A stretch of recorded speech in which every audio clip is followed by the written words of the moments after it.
another Tom, Dick, or Dave. These are our Frenzy Faves. Today, our Frenzy Faves is a favorite Twilight Zone episode. Chris, tell us about the episode we're looking at today. Thanks, Prof. We're looking at an episode entitled Judgment Night. This is from Season 1. It was Episode 10. It was directed by John Brom. It was written by Rod Serling. The original air date was December 4th, 1959.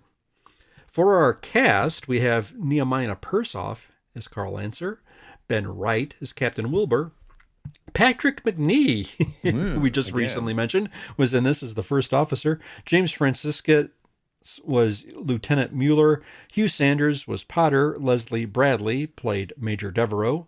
Deidre Owens was Miss Stanley. Kendrick Huxham was the bartender. Barry Bernard was the engineer. Richard Peel was the first steward. And Donald Journeau was the second steward. Prof, what happens in Judgment Night? We open on the ship, the Queen of Glasgow, that's crossing the Atlantic from Lisbon to New York circa 1942. The ship has lost track of her convoy and is trying to avoid the Nazi U-boats alone in the nighttime fog. On the ship, a man is very upset. He's a German man named Carl Lanser. He makes his way to the dining room where people are eating, and he sits and talks he doesn't want to, but he does. And they're talking about how U-boats attack, but Carl seems to know what they'll do in great detail. How does he know this? He doesn't remember. And later, when the steward helps him put his packed clothes away, he finds a Nazi captain's hat with the name Carl Lanser and says that he's basically a submarine captain. Carl doesn't know why he has the hat. He just knows his name and that he was born in Frankfurt, and he's very upset at all this. Why is he on the ship being hunted? What's happening? Carl knows that at 1:15 a.m. something bad is going to happen. But what? Now, when 1:15 a.m. comes, Carl is blinded by the light of a submarine that surfaces near them. People on the sub begin machine gun fire on the ship, and Carl runs and hides, but gets binoculars and looks at the U-boat. On the deck, he sees himself in a Nazi U-boat uniform. The focus shifts to Carl the captain. On the U-boat, he goes below deck to talk to his officers. They wonder if it's bad to kill these people. They're civilians and are sitting ducks. And for this sin, they posit that they're going to be condemned to experience the deaths of their victims forever on a ghost ship. And it turns out that's exactly what happens. Carl is trapped as a terrified passenger on the Queen of Glasgow, the ship he sunk forever. I thought this was a pretty good story. I didn't think it was great. I thought the whole who am I bit went on a little long, and the transition to Carl the captain was a little kind of clumsy. The idea, though, of having to relive the terror of the victims of your sins is pretty interesting, and it totally grabbed me in the story when I really was wondering how the heck this is going to resolve itself. I thought it was good, not great. Patrick McNee is the only actor I recognized, and I see James Franciscus was in this too, but I didn't get him. I didn't notice him in this. So thoroughly enjoyed another very good Twilight Zone episode. Chris, what did you think about Judgment Night? Thanks, Prof. Before I get to that, something that's been eating at me all week was I had an oversight on the last podcast. I forgot to mention that Cliff Robertson, who was in the last Twilight Zone that we covered, also appeared in a Twilight Zone episode called The Dummy, and I wanted to make sure that for people who get multiple Twilight Zone appearances, I want to make sure they get acknowledged. Gotcha. Nehemiah Persoff could be a great quote unquote that guy. He was everywhere. He did a good episode of Hawaii Five-0 back in the day. He was an episode called Formula 407 in season 1 of Wonder Woman. I like that episode a lot. James Franciscus, he played Brent in Beneath the Planet of the Apes. He did a lot of TV work, but that's where I best know him for. And when I found out that he was in the cast, I was looking for him, and I didn't know where's this guy. Where's this guy? Did I blink and miss him? But he pops up at the very end when he's the guy telling Persoff, hey, what we're doing is wrong. We didn't give the people on the ship any warning. There were children on board of the ship, and it's a little colonel, but he's really good in this, and I think I wish he had a little bit more to do because he's that talented. I think Persoff, again, this is an actor who basically takes the lead and he's got to elevate the material. Not that this isn't a weak script by any means, but he just is so earnest in what's going through his mind.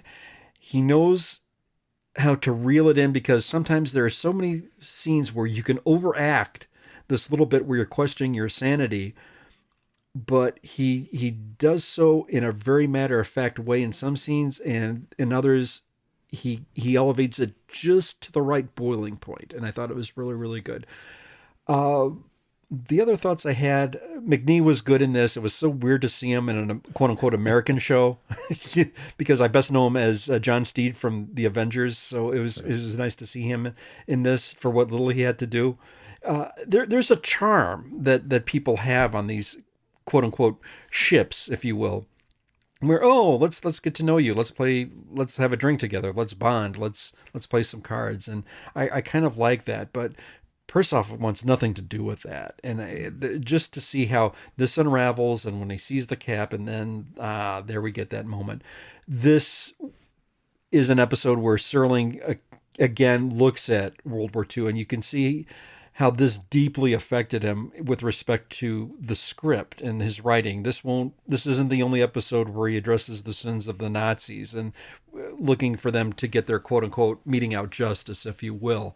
This is one set on the ship. We talked about Death Said Revisited, I believe, where we got another one where this kind of hits home with Serling, and it really, really strikes a nerve. I'm wondering which one had more of an impact, though, with Death Said Revisited, and you can compare and contrast it to this episode, because what is the more quote-unquote punishment or quote-unquote hell, parenthetically, within quotes, for the individuals that did this? Boy, can you imagine reliving the moment that you're on a ship that's gonna get torpedoed and your death is imminent, and you do that over and over and over again. Just the imagination that Serling had of punishments fitting the crime is telling to me, and it's very interesting to me, and I think it captivates me as a viewer in as much as that. I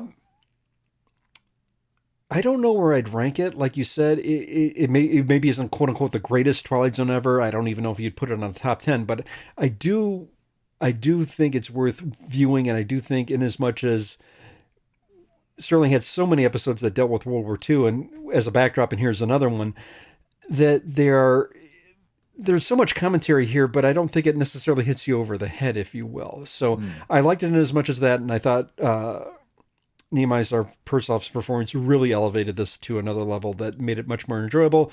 Had it been in the hands of another actor, may not have stuck the landing as much, or may have made it less enjoyable. So that's my thoughts.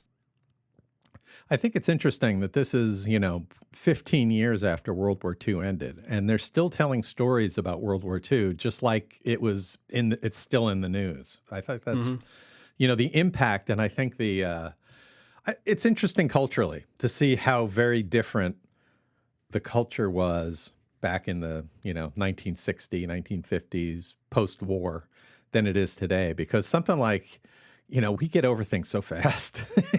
Something happens, and it's as soon as it's over, we move on to the next thing these days. But that's just not what happened here. The trauma of World War II was very, it really impacted the country, more so than I think things that happen today that are pretty bad too. Yeah, Prof, do you think that the justice, the quote-unquote hell that Lusser went through in this, do you think it befit the crime? Is that the perfect quote-unquote hell, the perfect quote punishment? Because I don't know if I could top anything with respect to that, because you're looking at it from, you were executioner, now you're looking at it from the victim's lens. So I thought that was kind of telling. Yeah. Yeah, it's kind of interesting if, thinking about, the afterlife, it makes you, your suffering is, having to deal with all the terrible things you did to other people. That sounds tough. That doesn't sound like any fun to me. That's all I had. Yep, same here. So Judgment Night is one of our favorite Twilight Zone episodes. Just another Tom, Dick, or Dave. These are our friends.